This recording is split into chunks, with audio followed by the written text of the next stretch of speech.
कौन मोबाइल आम पे हानिकारक? कौन मोबाइल रो बहुल व्यवहार आमको अंध करदेव आ कौन यही मोबाइल आमर सोशल डिस्टेंस को बढ़ाई देउछि?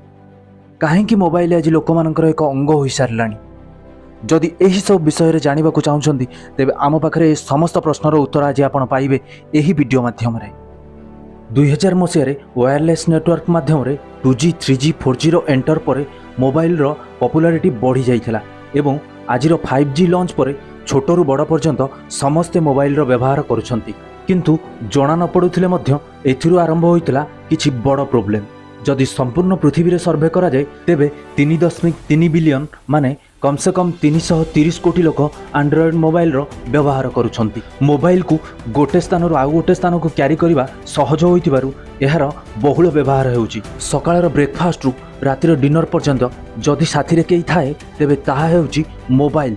तेबे हाँ आज्ञा आज मोबाइल द्वारा ऑनलाइन रे समस्त काम करी हेउची जेमिति YouTube WhatsApp Facebook Insta Twitter परी सोशल मीडिया रे बहुत मात्रा लोक माने एक्टिव रहउछंती। किछि लोक कहंती पाखेरे नथिले माइक ना मोबाइल के डेलियो ना।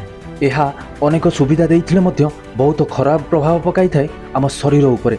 सेति मध्यरु चक्षु रोग होइछि मुख्य। मोबाइल अधिक व्यवहार जोगु अंध हेबार चांस बढ़ी जाई थाए। किछि पिला मोबाइल माध्यम रे अधिक समय गेम किंबा किछि मनोरंजक वीडियो देखिबा द्वारा आखिर जलीय अंश खत्म हो जाई थाए।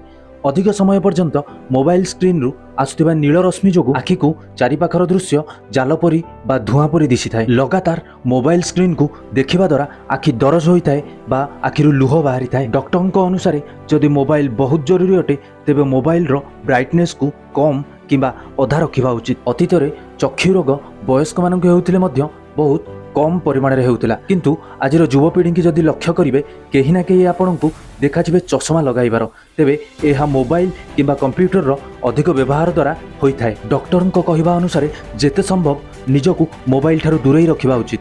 हाँ आज्ञा मोबाइल देखिबा द्वारा मनीष डिप्रेशन को चली जाई थाए आउ फल रे चिड़चिड़ापन रो शिकार होई थाए। एही मोबाइल रु बाहरुथिबा रेडिएशन स्मृति शक्ति को कमजोर करि थाए।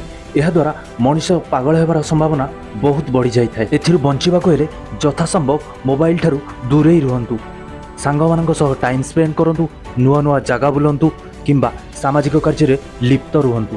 जदि वीडियोटी भल लागिछि लाइक करंतु, शेयर करंतु, जल्दी जल्दी सब्सक्राइब करंतु। जय जगन्नाथ।